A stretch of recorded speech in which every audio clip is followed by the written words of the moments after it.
إن الحمد لله نحمده ونستعينه ونستغفره ونعوذ بالله من شرور أنفسنا ومن سيئات أعمالنا من يهدي الله فلا مضل له ومن يضلل فلا هادي له وأشهد أن لا إله إلا الله وحده لا شريك له وأشهد أن محمدا عبده ورسوله أما بعد فإن خير الحديث كتاب الله وخير الهدي هدي محمد صلى الله عليه وسلم وشر الأمور محدثاتها وكل محدثة بدعة وكل بدعة ضلالة وكل ضلالة في النار আসসালামু আলাইকুম ওয়া রাহমাতুল্লাহি ওয়া বারাকাতুহু।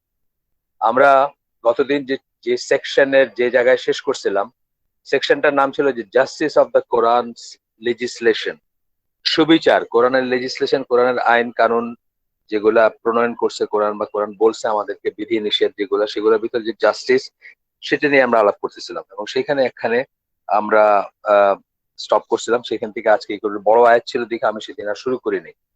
সেই আয়াতটা হচ্ছে সূরা নাহল 90 নম্বর আয়াত, যেখানে আল্লাহ বলতেছেন ভেরিলি আল্লাহ এনজয়েন্স আল আদল। এখানে জাস্টিস আল্লাহর একটা নামও কিন্তু আল আদল। তো এখানে জাস্টিস সেন্সে বলতেছেন কথাটা। আদালের পরে ব্র্যাকেটে লিখতেছেন justice and worshipping none but Allah alone, Islamic monotheism. সকল জাস্টিস, সকল যৌক্তিকতাতে আপনি দেখবেন যে স্পেশালি সৌদি সোর্স থেকে যে এইগুলা থাকে সেগুলোতে দেখবেন যে সকল জাস্টিস, সকল সুবিচার, সকল বিশ্বাসের কথা বলতে ঘুরে ফিরে কিন্তু তাওহীদের কথাটা বলবে। ইসলামী দিনের বা ইসলামের সকল মৌলিক বিষয় এর উৎস হচ্ছে তাওহীদ। তাওহীদ থেকে সবকিছু স্টেম মানে কি বলবো, মানে শাখা হিসেবে অটোমেটিক্যালি আসে, তাওহীদ থেকে আসে। এন্ড আল ইহসান, কি বলতেছেন, ভেরি আল্লাহ এনজয়েন্স, আল্লাহ আপনার উপর অবশ্য করণীয় করেন বা করতে বলেন কি ইনসাফ।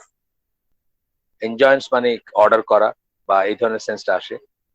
আল আদল, আদলের ভিতরে বললেন justice and worshipping none but Allah alone. এটার সবচেয়ে বড় ইনজাস্টিস না আল্লাহ ছাড়া অন্য কারো ইবাদত করা, আল্লাহ ছাড়া অন্য কারো আল্লাহর সাথে অন্য কাউকে শরীক করা অথবা আল্লাহকে অস্বীকার করা, এটা হচ্ছে সবচেয়ে বড় ইনজাস্টিস।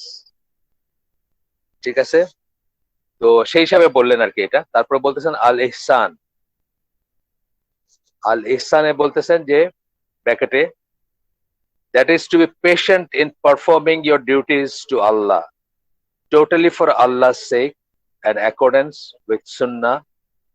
আচ্ছা, এখন ইহসানের কথা আমরা জানি, ইহসানের মাল্টিপল ডেফিনিশন আছে, অনেক রকমের আছে ইহসানের, মানে ইহসানের অনেক এক্সপ্রেশন আছে। যেমন আমরা যেটা হাদিস জিবরিলে জানি, সেটা কি ছিল মনে আছে আপনাদের?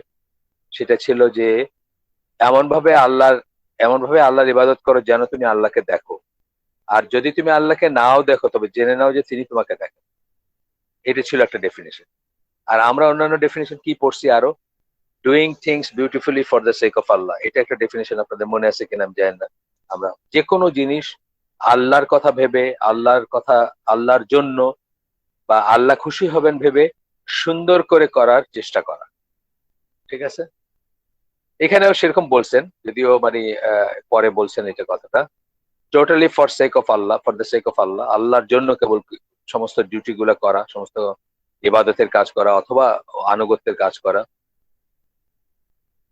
অ্যান্ড ইন অ্যাকর্ডেন্স উইথ সুন্নাহ, আমরা এটা বলছি কি ইবাদত কবুলের দুইটা শর্ত ছিল, আপনার মনে আছে? সেটার ভিতরে ছিল একটা শুধু আল্লাহর জন্য করা, এবং দুইটা হচ্ছে যে সুন্নাহ অনুযায়ী করা।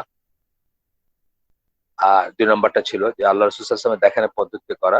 তারপরে তারা বলতেছেন কি বলতে, in accordance with the sunnah of the prophet in a perfect manner.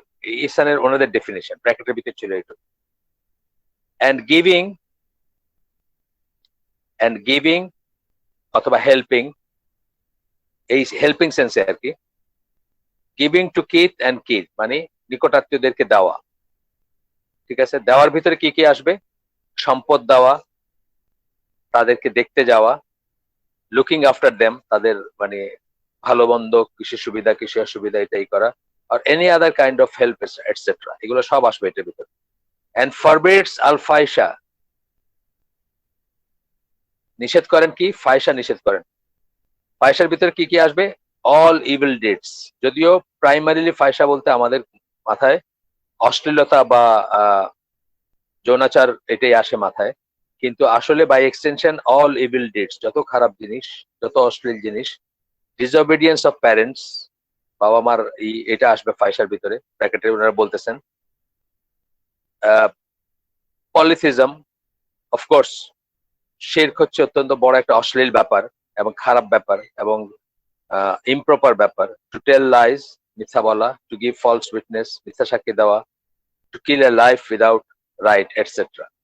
আপনাদেরকে মনে আছে যে ওই আপনাদের মনে আছে যে যখন রসুল সাল্লামের কাছে মেয়েরা করতে আসতো, মানে ইসলাম গ্রহণ করতে বা বায়াত বা আনুগত্যই করতে, তখন উনি কি বলতেন? এই কথাগুলোর ভিতরে কিছু কথা স্পেসিফিক্যালি স্ট্রেস দিয়ে বলতেন, তাই না? একটা ছিল যে আহ, চুরি চুরি না করা, তারপরে ছিল যে আপনার না করা, আহ, বিবাহ বহির্ভূত সম্পর্কে না জড়ানো ইত্যাদি ছিল আর কি। এই সমস্ত আহ, এই সমস্ত ওয়াদা বা এই সমস্ত নিতেন আল্লাহ রসুল সাল্লাল্লাহু আলাইহি ওয়াসাল্লাম তাদের কাছ থেকে, কথা নিতেন যে এটা করবা না, এটা করবা না, এটা করবা না। আচ্ছা, আবার আমরা ফিরে যাই মেইন টেক্সটটুকুতে। এন্ড ফরবিডস আল ফাইশা এন্ড আল মুনকার।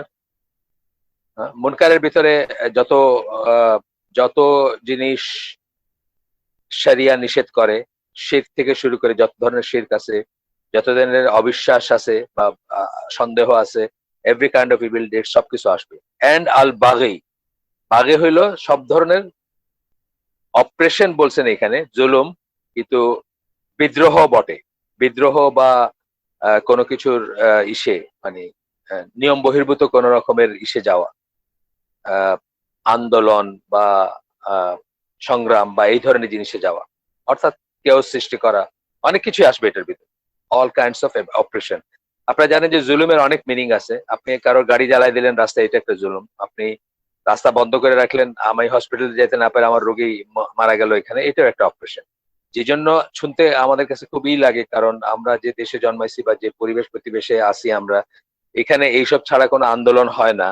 কিন্তু এই আন্দোলনগুলা বা এই আন্দোলনগুলার চিন্তা করা বা ডিভাইস করা, এগুলো সবই ইসলাম বিরুদ্ধ আসলে।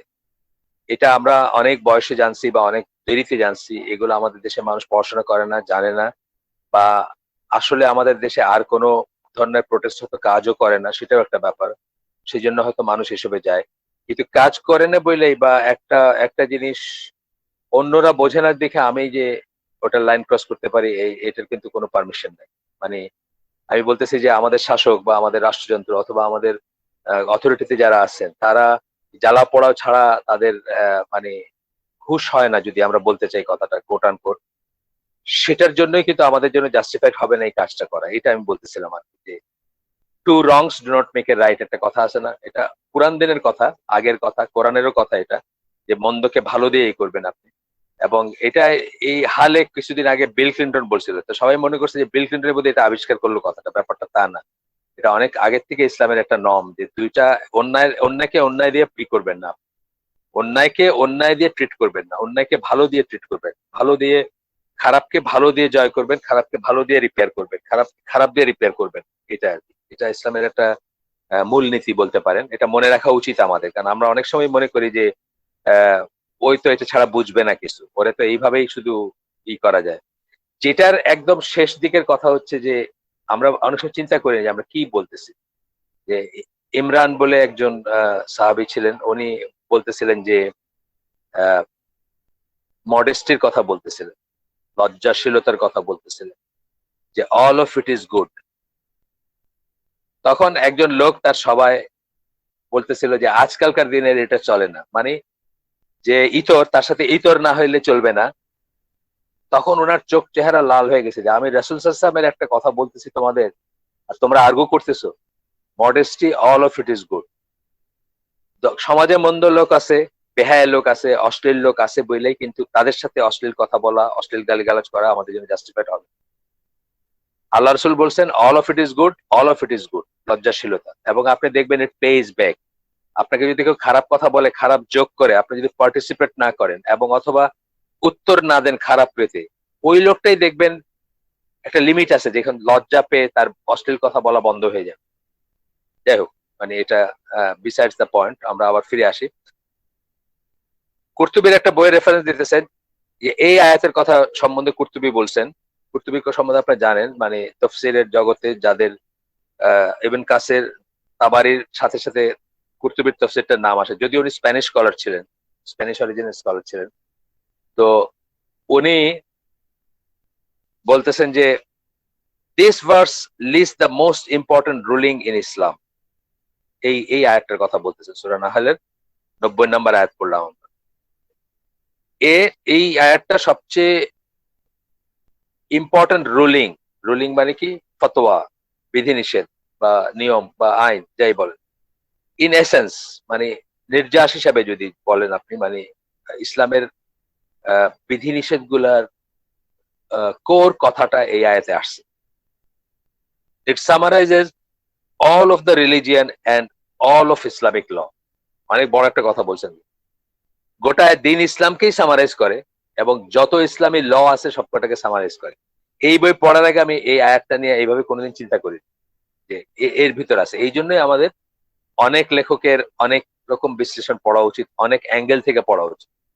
আমাদের কোরআন অনেকেই আছে এখানে যারা কয়েকবার তফসির সহ পড়ছি, শেষ করছি, কিন্তু এই আয়াতটার এই মিনিংটা বা এটার ভিতরে যে গোটা ইসলামিক ল মানে কনসেন্ট্রেটেড আছে, শরিয়ার বিধান বা শরিয়ার মূলনীতি, এটা কিন্তু আমি উনি না বললে, আমি কিন্তু চোখে আঙ্গুল দিয়ে না দেখাইলে আমি দেখতাম না।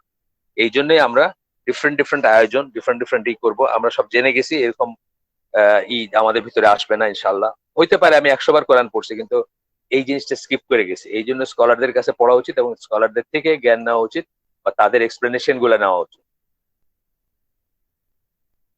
আচ্ছা, এরপরে বলতেছেন the noble Quran exhorts Muslim to act justly. কোরআন মুসলমানদের সবসময় সুবিচারের ভিত্তিতে তাগিদ দেয়, সবসময় মুসলিম সুবিচার করবে। বা সুবিচার বলতে কিন্তু ইকুয়ালিটি না, আগের দিনই বলছি, যার যেটা প্রাপ্য তাকে সেটা দিবে, এটা হচ্ছে সুবিচার। একটা ধরেন আপনার কাছে একটা ডিসপিউট নিয়ে আসলো, সম্পত্তির ডিসপিউট নিয়ে আসলো, আপনি কি এখন সবাইকে ইকুয়ালি 100 টাকা 10 টাকা করে 10 জনে ভাগ করে দিয়ে দিবেন? তা না, কিন্তু এটা জাস্টিস না। আপনি দেখবেন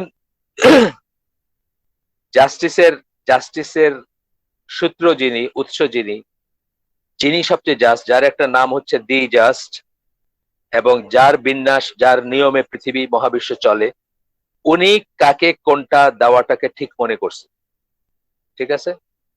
বা উনি বা ওনার দিন বা ওনার জন্য ওনার ডিফাইন করা দিন, ওনার নির্ধারিত দিন, যেটা রাসূল সাল্লাল্লাহু আলাইহি ওয়াসাল্লাম এখানে এসে প্রতিষ্ঠা করে গেছেন, আমাদেরকে দেখাই দিয়েছেন হাউ টু লিভ, এই দিনের উপর কিভাবে বাঁচতে হয়। সেখানে দেখবেন বাবা মারা গেলে ছেলে 2 টাকা, মেয়ে 1 টাকা পাবে, এইটাই জাস্টিস। যার যেটা প্রাপ্য, যার যেটা রাইট। একটা ছেলে সে তার মাকে 3 মাত্রার সময় দিলে বাপকে 1 মাত্রার সময় দিবে, অর্থাৎ মায়ের রাইট আছে তার কাছে 3 গুণ সময় দাবি করার। বাপ বললো তুমি 1 ঘন্টা বসে থেকো আমার কাছে, আমার ভালো লাগে। মা বলবে 3 ঘন্টা বসে থেকো আমার কাছে, আমার ভালো লাগে। মানে এটা খুব কোনো মা বলবে না এইভাবে বাপের 3 গুণ করে, কিন্তু তার প্রাপ্য হচ্ছে 3 গুণের, তাই না? মানে আমরা কি জানি যে একটা ছেলের সময়ের সবচেয়ে বড় হকদারকে তার মা। যদিও সবার মাথায় পয়লে আসবে বউ, আসার কথা, কারণ সময়ের ব্যাপারটা তো বউয়ের সাথেই মানে কাটে মানুষের, কিন্তু আসলে সবচেয়ে বড় হকদার হচ্ছে মা। 3 গুণ, 3 বার মায়ের কথা বলার পরে 1 বার বাবার কথা বলছেন, মানে কে কে কম্পেনিয়নশিপ বেশি ডিজার্ভ করে? 3 বার বলছেন মায়ের কথা, তারপর বাবার কথা, চতুর্থবারে কিন্তু বউয়ের কথা আসেনি। এর বোঝার অনেক আছে আমাদের, যারা আমরা সংসার করতেছি বা আমাদের মা বাবা বেঁচে আছেন, তাদের বোঝার অনেক ব্যাপার আছে। তার মানে এটা না যে বউকে ডিপ্রাইভ করবেন আপনি, সেটাও না, ব্যালেন্স রাইট করবেন বা অন্য ব্যাপার আছে, যাই হোক সেটা। উপার্জনের রাইট হচ্ছে বউয়ের, সময়ের রাইট হচ্ছে মায়ের, বা শেষ। আল্লাহ নির্ধারিত ব্যাপার, চিন্তা করে দেখেন এগুলোর ভিতর কত উইজডম আছে। আচ্ছা, আসেন আমরা রেফারেন্স গুলো পড়ি। In more than one verse, একটার বেশি ইসে। তো এখানে আপনার যে আয়াতটা আসতেছে সেটা হচ্ছে আল্লাহ বলছেন যে his love for those of his slaves who are just in their dealings and judgement. দুটা কথা বললেন, ডিলিংস কি? আদান প্রদান, তাই না? ডিলিং হচ্ছে আদান প্রদান, মানে কোনো একটা মুআমেলাত যেটাকে আমরা বলি সোজা কথা। এন্ড জাজমেন্ট, জাজমেন্টটা কি হচ্ছে? বিচার। এখানে আল্লাহ বলতেছেন যে ওই সমস্ত বান্দাদের তিনি ভালোবাসেন যারা, তার বান্দারা ডিলিং এ এবং জাজমেন্টে ফেয়ার। ডিলিং এ ফেয়ার, যার যেটা প্রাপ্য, যার যে প্রাপ্য সম্মানটা, যার যা প্রাপ্য সেটা সে দেয়। এবং জাজমেন্ট যখন বিচার করে তখন বেলকিস যেটাকে আমরা বলি আর সুবিচার এর উপর ই করে, ব্যালেন্সডই করে। আচ্ছা, কোনো বায়াস থাকে না কোনো দিক। সূরা মায়দা 42 নম্বর আয়াত যেটা এখানে কোট করতেছেন, সেখানে বলতেছেন যে ইফ ইউ জাজ উইথ জাস্টিস বিটুইন দেম, যদি বিচার করেনি আপনি তাহলে সুবিচারের ভিত্তিতে, জাজ উইথ জাস্টিস, সুবিচারের ভিত্তিতে করেন, বায়াস থাকবেন না, কোনো দিকে ইনক্লাইন থাকবেন। এটা এককালে ছিল, মুসলমানদের খুব বড় একটা চরিত্র ছিল বা এই ছিল।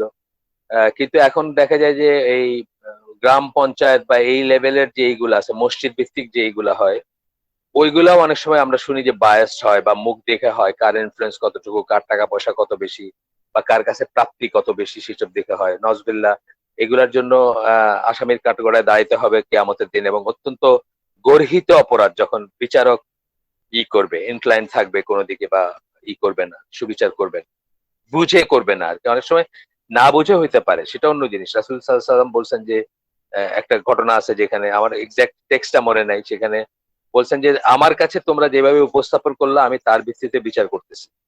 এবং এমন হইতে পারে যে আহ, আমাকে একটা মানে এমন একটা তথ্য দিলা যার ভিত্তিতে তুমি বিচার তোমাদের পক্ষে নিয়ে গেলা, মিথ্যা বলে বা ই করে বা টুইস্ট করে, কিয়ামতের দিন কিন্তু এর থেকে কোনো মুক্তি নাই। মিনস এইখানে যদি বিচার একজন তার পক্ষে নিয়ে পার পেয়েও যায়, বিচারক যদি সুবিচারক হন তথাপিও পার পাইতে পারে। কিভাবে পাইতে পারে? যে ভুল তথ্য দিল বা এমনভাবে টুইস্ট করে দিল যেটার উপর আমরা, বিচারক কিসের উপর বিচার করে? তথ্যের উপরই বিচার করে।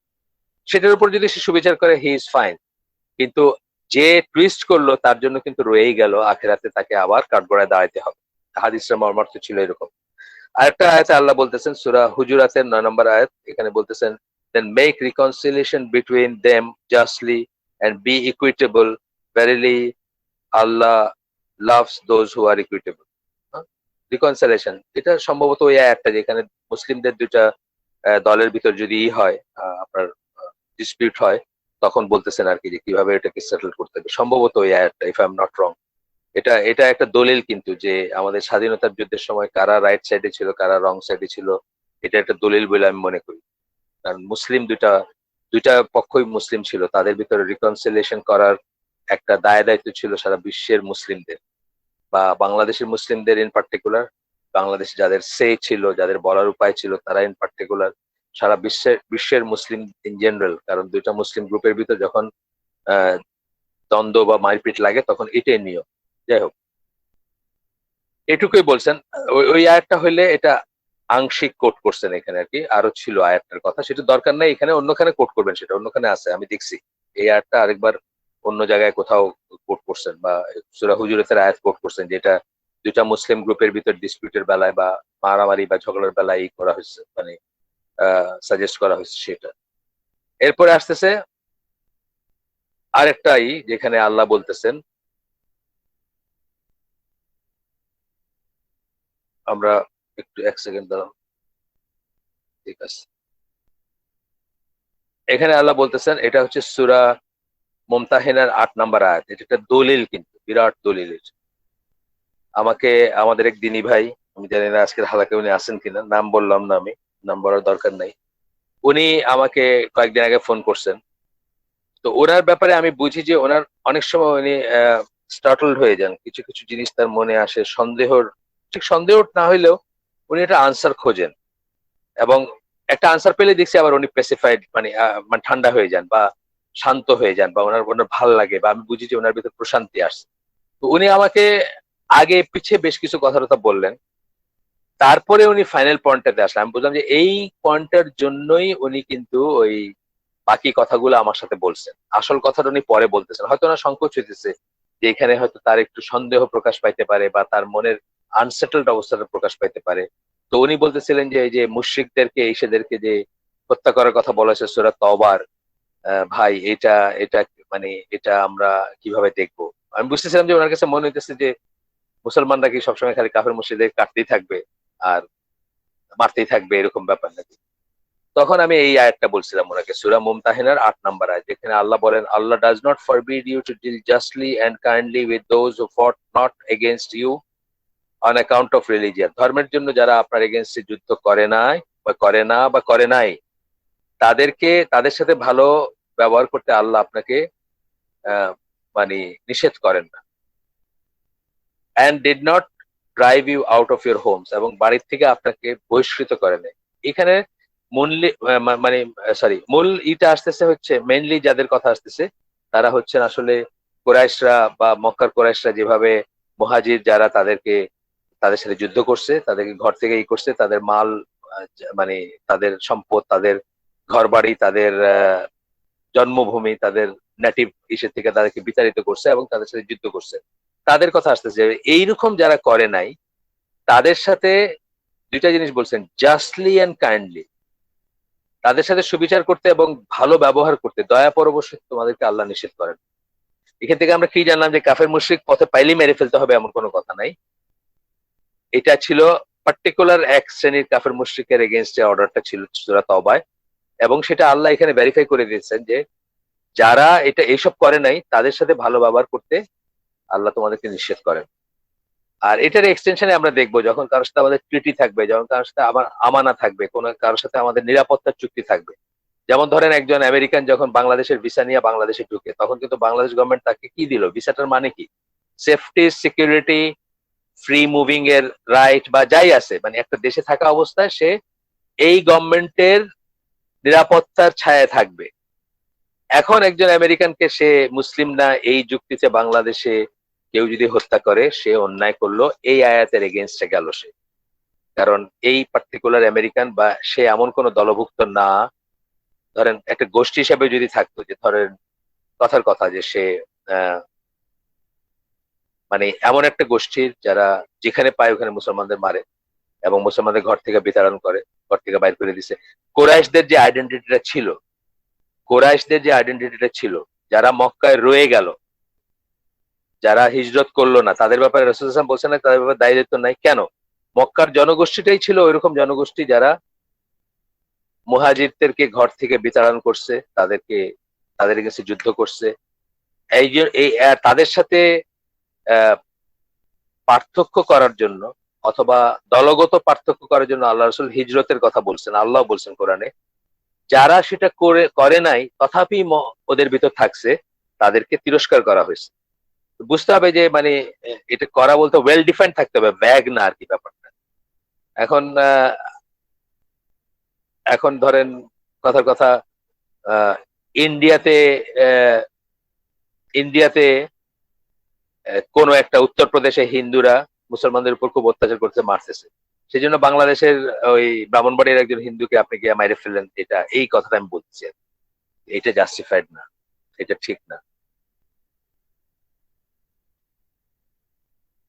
এরপরে বলতেছেন যে আল্লাহ কোরআনের অনেক কটা অনেক কটা আয়াতে বা একাধিক আয়াতে ব্যালেন্স কথাটা ইউজ করছেন, or scale in English.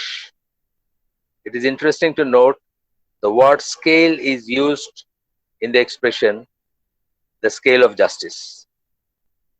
আল্লাহ ব্যালেন্সের কথা বলছেন, মিজানের কথা বলছেন। সূরা রহমানের আয়াত আমরা জানি ফেমাস, মানে কানে ভাসে তেলাওয়াতটা যখন আমরা তারাবিতে বা অন্য জায়গায় প্রায় শুনি। সূরা রহমান খুব পপুলার একটা সূরা, মুসলমানদের ভিতরে, কাফেরদের ভিতরে, মানে কাফের বলতে কাফের যারা কোরআন নিয়ে অনেক গবেষণা করছে তাদের মানে কতগুলো সূরার প্রতি খুব টান আছে। একটা হচ্ছে সূরা রহমান, মানে এটার তেলাওয়াতটা বা এটা দিতে তাদের খুব ভালো লাগে, বা যেভাবে ফ্রেজটা ইউজ করা হয়েছে, একটা ফ্রেজ 30+ টাইমস ব্যবহার করা হয়েছে, এটা তাদের খুব পছন্দের জিনিস।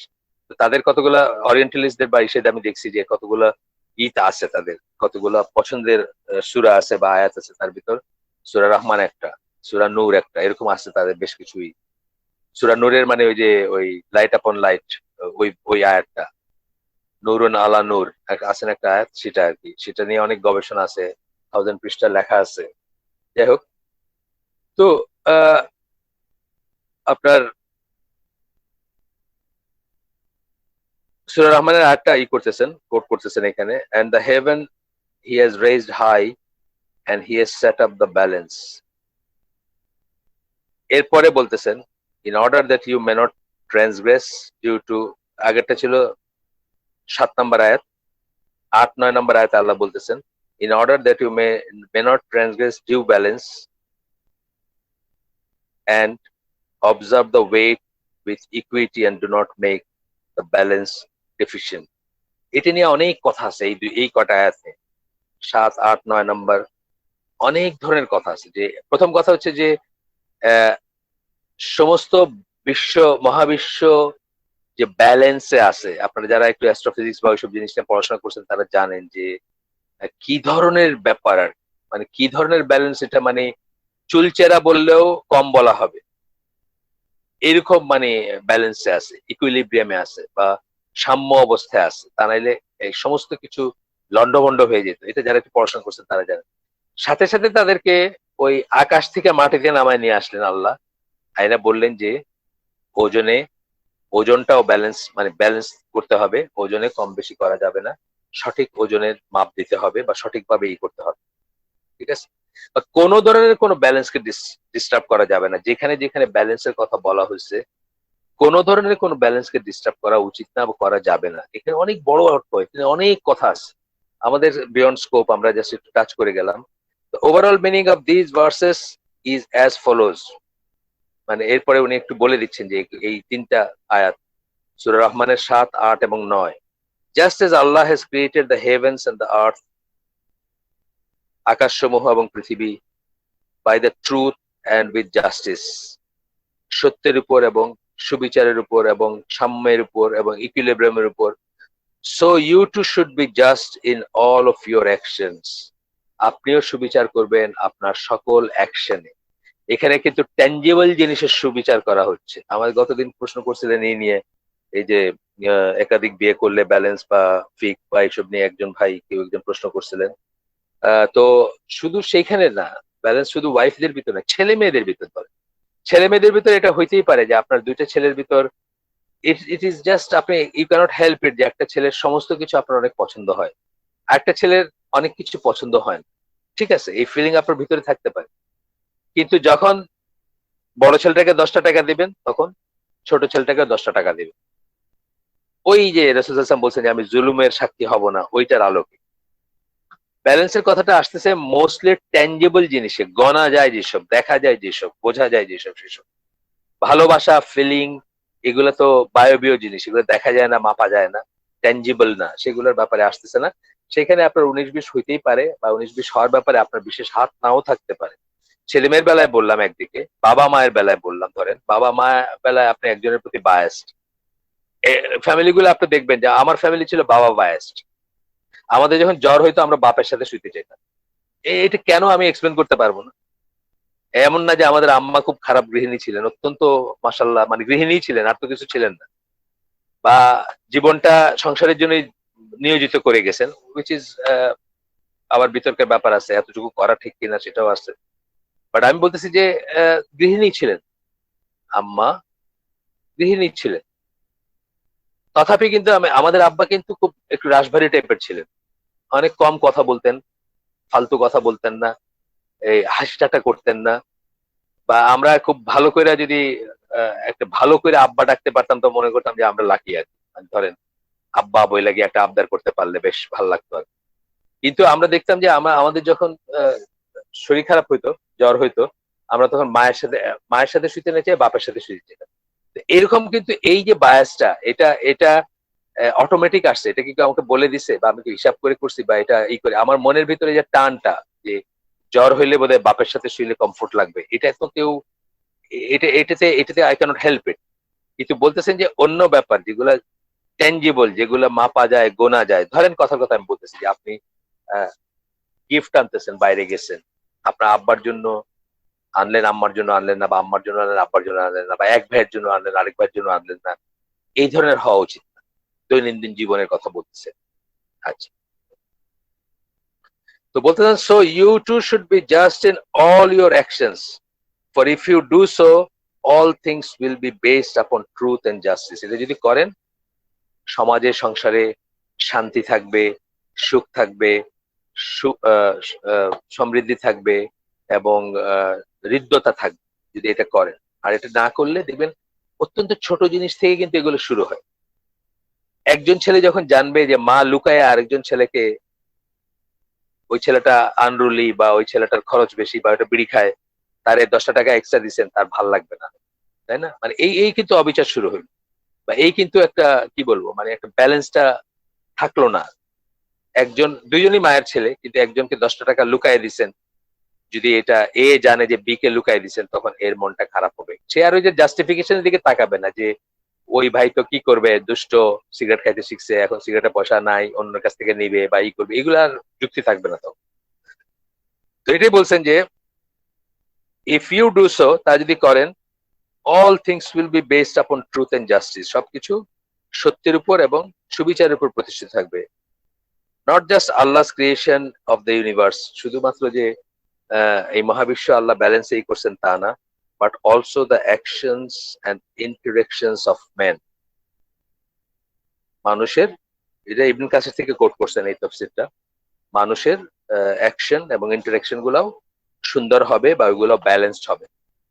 ব্যালেন্স হওয়াটা খুবই দরকার। যেমন রাসূল সাল্লাল্লাহু আলাইহি ওয়াসাল্লাম বলছেন না যে মানে এমন ভাব, বন্ধু শত্রুর বেলায় বলছেন না যে এমন ভাবে ই করো না যে মানে ভালোবাসতে গিয়ে কাউকে বন্ধুই করতে গিয়ে এমন ভাবে ই করে না যে মানে একদিন তার কাছে, মানে সামারি টাইম বলতেছি যে কোনো অনিষ্ট আসবে না এটা অ্যাজিউম করে না, অথবা একদিন তুমি যেন ভেঙে না পড়ো, বা তুমি যেন আশ্চর্য না হও, বা তুমি যেন ই না হও যে এটা কি হলো। মানে মোট কথা বলতে চাইছেন যে ভালোবাসার, বন্ধুত্বের একটা একটা লিমিট থাকবে, আর কাউকে খারাপ লাগার ইসেরও একটা লিমিট থাকবে। একবার খারাপ লাগলো, সারা জীবন খারাপ আমি তাকে ইমপ্রেশন নিয়ে বসে থাকবো, সেটা যেন না থাকে।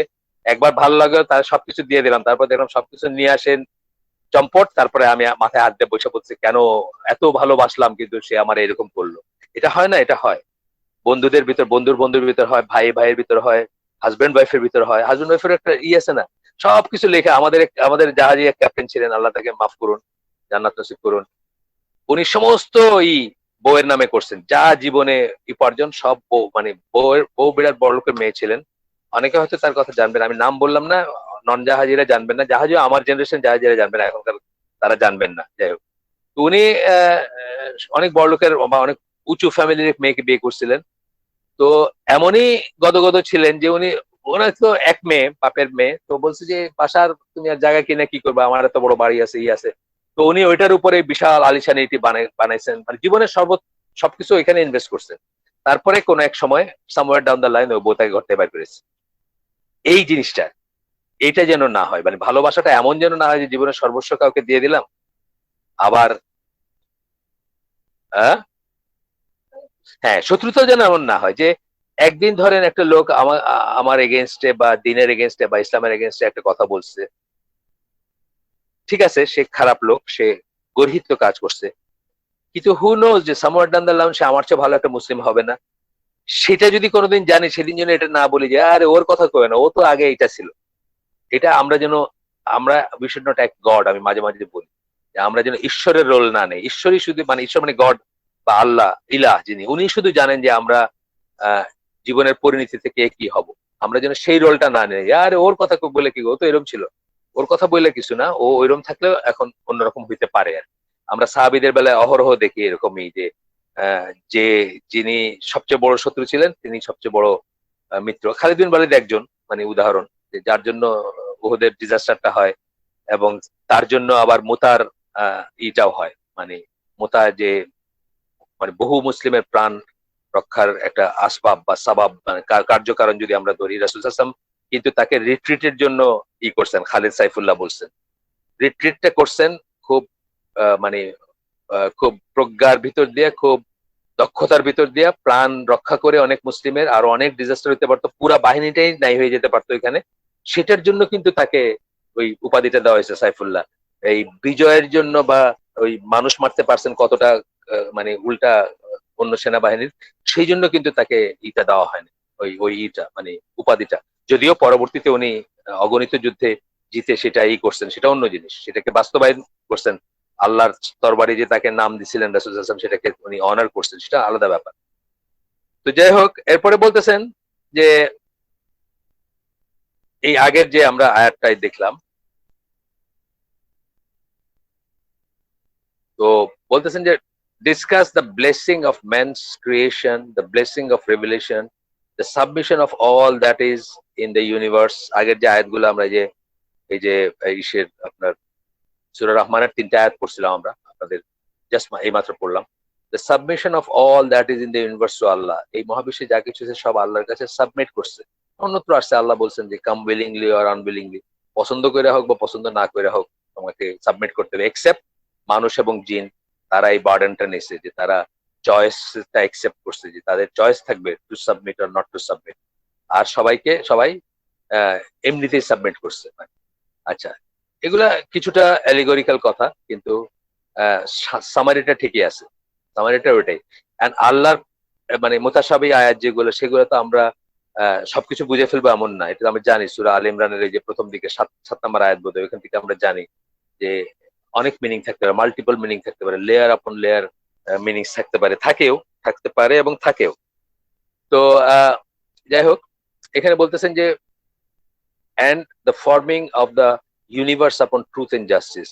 Having discussed these matters, the verses then go to order human beings to act justly. এইসব বলে তারপরে বলতেছেন যে তোমরাও সুবিচারের ভিত্তিতে এই করো। ঠিক যেরকম ব্যালেন্সটা নষ্ট হয়ে গেলে, টিপ হয়ে গেলে পুরা মহাবিশ্ব ধ্বংস হয়ে যেতে পারে। আমরা বলছিলাম যে শুরুতে বা এখনো যদি এই অর্ডার গুলো ঠিক না থাকে, একইভাবে আপনি যদি সমাজের সুবিচার না করেন, তাহলে সমাজটা কেওটিক হয়ে যাবে, যেটা আমরা দেখি হইতে চারিদিকে। এখনকার আমরা যে সময় বসবাস করতেছি, আপনি দেখেন যে হয়তো 500 টাকা পকেট মারের জন্য একজনের মাইরে রাস্তায় আপনি শোয়াই দিতেছেন, 500 কোটি টাকার যে সে বড় পাজেরো গাড়িতে চড়ে বেড়াইতেছে। এই জন্য যে মানে মানে যারা 500 টাকা যে চুরি করতেছে, তারা হয়তো মনে একটা জাস্টিফিকেশনই আছে যে এত বড় বড় চোররা সব ঘুরতেছে, আমি 500 টাকা নিলে কি হয়েছে। মানে এই যে সমাজে যে কেওটিক একটা অবস্থা, কখন মরবেন কে, কারে কে মাইরে ফেলবে, কয় টাকার জন্য মাইরে ফেলবে, কিসের জন্য গুম হবেন, কিসের জন্য খুন হবেন, নিজেই জানেন না। তো এই ব্যাপারগুলোর কথা বলতেছেন, এগুলো আসবে যখন সুবিচারের উপর প্রতিষ্ঠিত হবে না একটাই। সুবিচারের উপর প্রতিষ্ঠিত হলে এগুলো আসতো না বা এগুলো হইতো না। এই সমাজ, যে কোনো সমাজ, সৌদি আরবের সমাজ অথবা এলসওয়্যার, যে কোনো সমাজের বেলায় এটা প্রযোজ্য। আচ্ছা, এরপরে বলতেছেন যে a similar pattern can be discerned in the following sequence of verses. এখন সূরা রহমানের আমরা কিন্তু আগে পড়ছিলাম 7, 8, 9, এখন 1 থেকে 9টাকে বলতেছেন যে এর ভিতরে আমরা কিন্তু সিমিলার প্যাটার্ন পাবো। এই 1 থেকে 9 আয়াতটা, বিশেষ করে 1 থেকে 4, এটার উপর ইসরার আহমেদের একটা আছে, ইউটিউবে পাওয়া যায়। যদিও উর্দু যারা বোঝেন তারা এনজয় করবেন। অত্যন্ত সুন্দর করে উনি এক্সপ্লেন করছেন। এই চারটা আয়াত কি সাংঘাতিক ওজন বহনকারী আয়াত। আর রহমান, প্রথমটা আর কি, দ্য মোস্ট বেনিফিশিয়েন্ট, আর রহমান বললেন, তারপরে has taught you the Quran by his mercy, আমাদেরকে কোরআন শিক্ষা দিচ্ছেন মার্সি, তার মার্সি দ্বারা, তার দয়া করে তিনি আমাদেরকে কোরআন শিক্ষা দিচ্ছেন। এটা উনি ইসলাম করতেছে যে এই ফেভার, এই দয়াটা, এই কাজটা মানুষ সৃষ্টির চেয়েও বেশি বড়, যে জন্য মানুষ সৃষ্টিতে তার পরে বলতেছেন খালাকাল ইনসান, পরে বলতেছেন। প্রথমে বলতেছেন আল্লামাল কোরআন, তারপরে বলতেছেন খালাকাল ইনসান। মানে ওইটা একটা বড় ফেভার দেন মানুষ সৃষ্টি করা, মানুষই করার চেয়ে বড় কাজ, বড় ফেভার, বড় ব্যাপার। আচ্ছা, ম্যাগনিফিসেন্স অফ দ্য কোরআন পড়তেছি আমরা, মানে this is what it all মানে সেইজ আর। তো হি ক্রিয়েটেড ম্যান, তারপরে বলতেছেন হি টট হিম এলোকোয়েন্ট স্পিচ, কথা বলতে শিখছে, বায়ান, কথা বলতে শিখছে। স্পিচ, গিফট অফ স্পিচ, এটা কিন্তু এটার জন্যই মানুষ পশু পাখির উপরে বা জন্তু জানোয়ারের উপরে মানুষের চেয়ে অনেক শক্তিশালী যেসব পশু আছে, গন্ডার অথবা হাতি, তার উপরে মানুষের সুপিরিয়রিটি কিন্তু এটার জন্য, তাকে আল্লাহ গিফট অফ স্পিচ দিচ্ছেন। এটার ইমপ্লিকেশন যা পাবেন আর কি, লেখা পড়া, বই বানানো, বই লেখা, লেকচার, যাই বলেন আপনি, সবকিছু আসবে এটার ভিতরে। তারপরে বলতেছেন the sun and moon run on their fixed courses exactly calculated with measured out stages for each. এতগুলো কথা আসতেছে ওই ইসের ওই শামসু আল কামারু বিহুসবান, আর শামসু ওয়াল কামারু বেহুসবান, এই হুসবান মানে যেটা আর কি মেজার্ড আউট, এর ভিতরে এই সমস্ত জিনিসগুলো আসতেছে। তারা তাদেরও হিসাব আছে, তারাও ডেফিনেট হিসাবের উপরে চলে বা কাজ করে বা পারফর্ম করে, সেই কথা বলার জন্য এত কথা। মানে এই একটা শব্দকে এক্সপ্লেন করার জন্য এত কথা। আমরা অ্যাকচুয়ালি শব্দ এখানে একটাই, হুসবান, সেটার জন্য এত কথা। এই জন্য মানে অ্যারাবিক ল্যাঙ্গুয়েজটা একটা ইসের ভিতর অনেক কথা বলে, একটা শব্দের ভিতর অনেক শব্দ থাকে। আমরা আপনাদেরকে একদিন বলছি না যে আহ, আমাদের উস্তাদ আরবি ক্লাসে বলতেছেন, শিখাইতেছিলেন আমাদের, বলছে মানে এখন অবকাশ, মানে অনেক পড়া হয়ে গেছে, তো বলতেছেন মাহলানিয়া উস্তাদ হবে। কিন্তু এর ভিতরে মাহলান কথা, শুধু মাহলানিয়া উস্তাদ শুনলে মনে হয় ইনকমপ্লিট, আরো কথা রয়ে গেছে। হ্যাঁ, সেখানে যেমন সুবহান আল্লাহ যখন আমরা বলি, ওইখানে কিন্তু আরো কথা রয়ে গেছে উজ্জ। বা আহলান বা সাহলান যখন বলি, আমরা কিন্তু দুইটা সেন্টেন্সের মাত্র দুইটা শব্দ বলি। এই আহলান শব্দটার সাথে একটা সেন্টেন্স আছে। আহলান মানে হলো ফ্যামিলি, ফ্যামিলিকে আমরা আবার নসব দিলাম, এর ভিতরে আরো অনেক শব্দ আছে। শব্দ হলো কি, you have come to your family. এই আহলান দিয়া এই পুরো একটা সেন্টেন্স আমরা বললাম। ও সাহলান মানে সহজ, সাহলান কথার মানে হচ্ছে সহজ। কিন্তু এর ভিতরে আরো একটা সেন্টেন্স আছে, may your feet tread on easy plain. আপনার পাটা যেন সহজ ভূমির উপরে বিচরণ করে, অর্থাৎ প্লেন জায়গা, কার্পেটের মতো প্লেন, নিচে যেন নুড়ি না থাকে, পাথর না থাকে, কাটা না থাকে। কতগুলো কথা দুইটা কথা দিয়ে বলে দিল, আহলান বা সাহলান। সিমিলারলি যে মাহলান, মাহলান ইয়া অবস্থা, দেখেন আসলে ইমহিল মাহলান কথাগুলো আছে। ইমহিল আছে ওটা উজ্জ। আরবি ভাষায় অনেক সময় দেখবে যে এই যে হুসবান, মনে হচ্ছে যে মানে এটা এত কথা বলার কি আছে, এটা এত কথা বলার আছে। এই জন্যই একটু পড়াশোনা দরকার, বা একটু একটু গবেষণা করলে দেখবেন যে এরকম আরো শব্দ আছে বা আরো ব্যাপার আছে ইনশাআল্লাহ। মানে এটা এটা কোনো বানোয়াট ব্যাপার না, বা এই ভদ্রলোকের মন মন গড়া কিছু কথা বলে দিলেন এবং হয়ে গেল, সেরকম কিছু না। কটা বাজতেছে, আমি তো ঘড়ি নাই, ওই ফোনটা দেখি তো।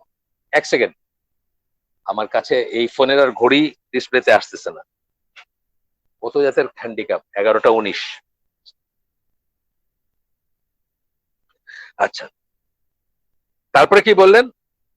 ইসরার আহমেদের ওটা যারা একটু উর্দু বোঝেন দেখেন, ডক্টর ইসরার আহমেদ ওনার সবকিছুর সাথে আমি এগ্রি করি তা না।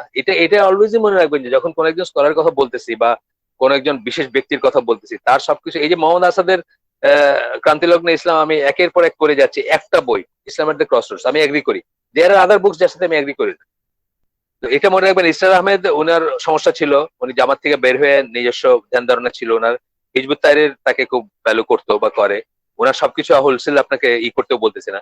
বাট এই পার্টিকুলার এটা সুরা সুরা রহমানের 1 থেকে 4 নম্বর আয়াতের উপর যে ভিডিওটা আছে, যে বক্তব্যটা ওনার আছে, আমার কাছে খুব চমৎকার লাগছে, শুনে দেখতে পারেন আপনার উর্দুতে, যদিও উর্দু, যারা উর্দু বোঝেন। আর হিন্দি সিনেমার বদৌলতে বাংলাদেশের মানুষরা তো উর্দু না বোঝার কোনো কারণ নেই। দেওয়া যায় টাইম, যখন আমি জানি না এখনো সেই যুগ আছে কিনা আমাদের, আমরা যখন ধরেন 30-35 বছর বয়স বা 40 বছর বয়স, তখন তো আমার তো ভয় হইতো যে আমাদের পরবর্তী জেনারেশন আবার হিন্দি তাদের মানে মাতৃভাষা হয়ে যায়, তারা যে হারে হিন্দি সিনেমা দেখতো, হিন্দি গান শিখতো আর শুনতো, তাতে আমার ভয় হইতো ওই সময়। যাই হোক, তো দেখেন, এটা শুনতে পারেন, সুন্দর একটা ইয়ার। এরপরে বলতেছেন কি, and the stars, ও and the harp, sorry, harp or stars দুইটা মিনিং এ হয়। এই ইসের মানে আর কি, যে শব্দটা নজম, যেটা সেই শব্দের, or stars and the trees both prostrate। এই তারার সাথে গাছ বলছেন অথবা হার্বের সাথে গাছ বলছেন, এটা দুইটা মিনিং হইতে পারে। হার্ব মানে লতা গুল্ম, লতা গুল্ম এবং গাছ এটাও কিন্তু যায়। আবার তারা এবং গাছ দুইটাই যায়, মানে এই সেজদার মানে কি, তারা আল্লাহর সুন্নাহর কাছে সাবমিটেড, যেটা আগেই বললাম, কাম উইলিংলি অর আনউইলিংলি, ইচ্ছায় আসো বা অনিচ্ছায় আসো, আল্লাহ যখন বলছেন সবাই সাবমিট করছে, সবাই আল্লাহর নিয়মের কাছে সাবমিট করছে, এক্সেপ্ট মানুষ এবং জিন। এটা অন্য অন্য জায়গায় আসছে। এক্সেপ্ট মানুষ এবং জিন, তারা চয়েসের জন্য চয়েস দিছে আর, মানে তারা চুজ করার চয়েসটা দিছে, তারা নিজেরা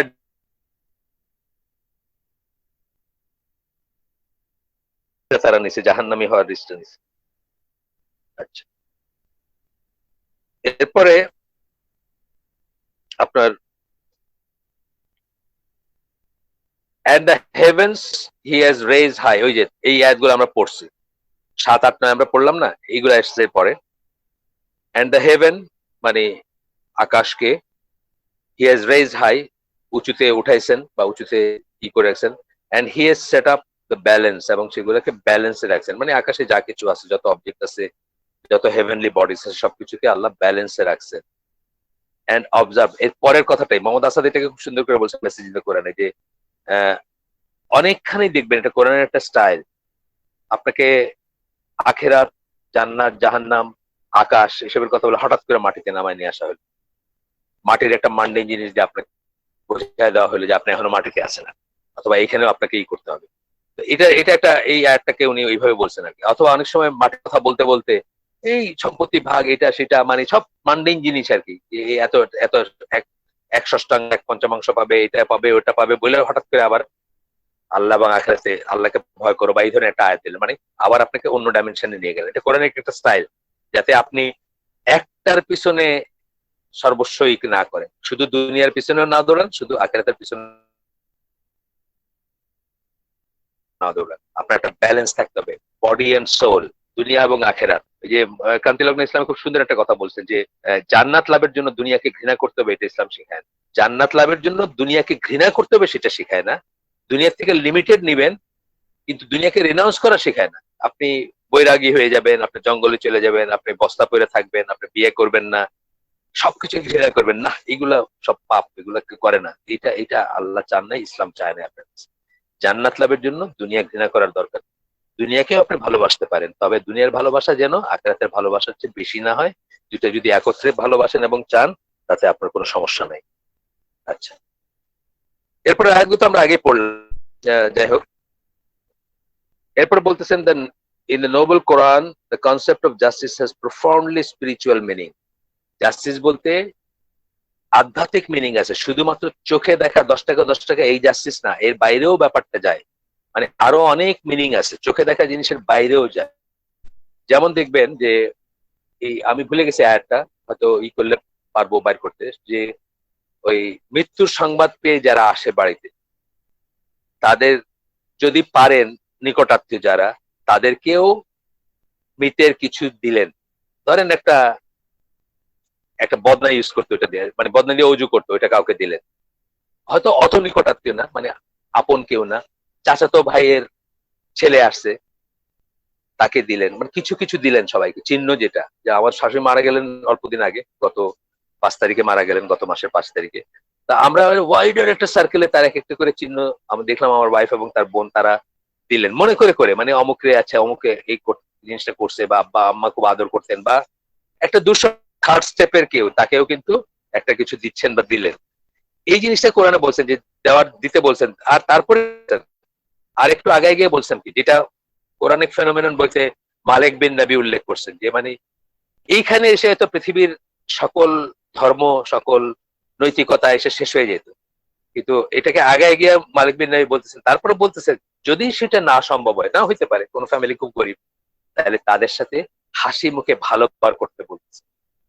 যারা আসছে মৃতের কাছে, মৃতের জন্য, মৃতের কথা শুনে বা মারা গেছে শুনে, যদি না দিতে পারেন, না দিতে পারতে পারেন, আমি নিজেই গরিব, আমার কিছু নাই দেওয়ার মতো, তাহলে কি করব, সুন্দর করে ব্যবহার করব। এই জিনিসটা বলতেছেন আর কি, যে গোটা the concept of justice has a profoundly spiritual meaning. Spiritual meaning বলতে এটা বলতেছেন, এটা কিন্তু দেখতেছেন না, ভালো ব্যবহার, হাসি মুখে কথা বলা, সুন্দর করে, এটা কিন্তু হিসাব করা যায় না, এটা গোনা যায় না, যে কয়টা কথা বললে ভালো ব্যবহার হবে, কয়টা কয়টা হাসি দিলে ভালো ট্রিট করা হবে, এটা কিন্তু গোনা যায় না। তারপরে বলতেছেন, it is not merely a set of laws that are transcribed or scrawled or on scrolls. মানে এটা একটা ওই অ্যানিমেল ফার্মের ওই ইসের মতো না আর কি, যে কতগুলা এটা করবা না, এটা করবা, এটা করবা না, এটা করবা, এই হিসাবের ভিতর পড়ে না। এই যে ভালো ব্যবহার, এটা কিসের ভিতর পড়ে, এইরকম হিসাবের ভিতর পড়ে না কিন্তু, যে tick tick tick tick what is ভালো ব্যবহার, একটা ভালো ব্যবহার না, তা না, কিন্তু সবসময় তা না। and then stored away on shelves, লেখা আপনি শেলফে রেখে দিন। আমাদের দেশে আইন আছে না, আমাদের আইন খাতায় আছে, হাজির গরু খাতায় আছে, গোয়ালে নাই। আমাদের আইন খাতায় তো খুব ভালো ভালো আইন, সমস্ত আইন খুব ভালো, পড়ে দেখেন। ভালো ভালো বলতে আমি বলছি ভালো ভালো কথা বলা, should do it, should not do it, এই মার্কে কথাবার্তা আছে না, কিন্তু এগুলোর কোনো মিনিং নাই। মিনিং নেই কেন, এগুলা জাস্ট কথার কথা। মিনিং থাকবে তখনই, যে কোনো ভালো আদেশ বা নিষেধের মিনিং থাকবে তখনই যখন আপনি জানবেন যে এই দুনিয়ার সারা দুনিয়াকে ফাঁকি দিয়েও আপনি পার পাবেন না। ওই যেটা বললাম, রাসূল সাল্লাল্লাহু আলাইহি ওয়াসাল্লাম বিচার করতে গিয়ে বলছেন যে আমার কাছে তোমরা একটা উল্টাপাল্টা যুক্তি দেখায় বা উল্টাপাল্টা টুইস্ট করা এই দেখায় পার পেয়ে যাইতে পারো, তোমাদের পক্ষে মানে জাজমেন্ট নিয়ে যেতে পারো, কিন্তু আখেরাতে তোমাদেরকে দাঁড়াইতে হবে আল্লাহর সামনে। ওই ভয়টা যখন থাকবে, ওই বিশ্বাসটা যখন থাকবে, ওই অথরিটিটা যখন থাকবে, তখনই মানুষ সত্যিকার সেন্সে জাস্ট হিসাবে কাজ করবে। তা নাহলে সেকুলার হিউম্যানিজম, ক্যাপিটালিজম বলেন বা গণতন্ত্র বলেন, এদের যে জাস্টিসের কথাবার্তা, এগুলা হচ্ছে ওই হাজির গরুর মতো ব্যাপার আর কি। আপনি দেখেন আমেরিকার মতো দেশে, গতদিনও বললাম বোধহয়, গত হালাকায় বললাম আপনাদেরকে, যে আমেরিকার মতো দেশে ওই বইটা পারলে পড়তে পারেন আপনি, লাইফ ফ্রম ডেথ রো বইটার নাম। মুমিয়া জামাল বলে একজন মৃত্যুদণ্ডপ্রাপ্ত কালো আসামি মুসলিম, তার লেখা বই। তার মৃত্যুদণ্ড মৌকুফ হয়েছে কিন্তু যাবজ্জীবন রয়েছে বহাল আর কি। উনি বলছে যে হাউ কিরকম মানে ডাবল স্ট্যান্ডার্ড আমেরিকান জাস্টিসের, কালোদের জন্য একরকম, সাদাদের জন্য একরকম। উনি একদম দলিল দিয়ে দিয়ে বলছেন আর। সুতরাং এই যে জাস্টিস আমেরিকান ডেমোক্রেসি আপনাকে দেয়, সেটা ওই হাজির গরুর মতো আর কি, কাগজে কলমে। হ্যাঁ, হাজির গরু, হ্যাঁ, ও কাজির গরু, সরি, আমি ভুল বলতেছি, কাজির গরু, সরি সরি, হাজির না, মাফ করবেন। হাজি কেন মুখ দিয়ে আসতেছে আল্লাহ জানে। কাজির গরু খাতায় আছে, গোয়ালে নাই আর কি। খাতার ভিতর লিস্টেড আছে, গোয়ালে নাই। আমাদের দেশে দেখতেছেন না এই প্রকল্পগুলোতে, দেখতেছেন না যে বাঁশের চটা দিয়া রডের কাজ, কাগজে আছে রড, জায়গায় হলো বাঁশের চটা। এটা মানে কত উদাহরণ আপনি পাবেন এরকম আর কি। পুকুর পুকুর লিজ নেওয়া হয়েছে, পুকুর খনন করা হয়েছে, গভীর করা হয়েছে জনকল্যাণে অথবা একটা কিছুর জন্য। তারপরে অর্ডার আসছে পুকুর ভরে ফেলো, আবার পুকুর ভরে ফেলা হয়েছে এবং মিশাই দেওয়া হয়েছে, পাকা করে ফেলা হয়েছে। আসলে যা ছিল সেটাই আছে, মাঝখানের কাজগুলো হচ্ছে সব খাতায়, আসল ফিজিক্যালি নাই আর। পুকুর কোনোদিন ছিল না, পরেও ছিল না, আগেও ছিল না। প্লেন ল্যান্ড ছিল, প্লেন ল্যান্ডে আছে, মাঝখানে এত কাজের ভিতর দিয়ে আপনি এত কোটি টাকার প্রকল্প বাস্তবায়ন করছেন।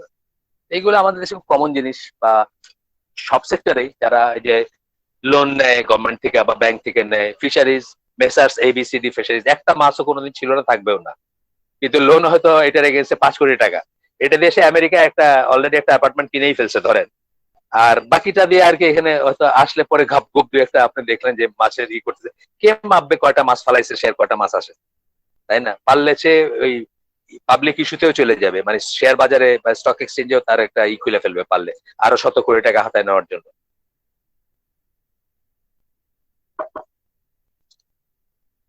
আমরা একটু দেখি টাইম, 29 1 মিনিট। আচ্ছা, এই এই প্যারাগ্রাফটা শেষ করি আমি।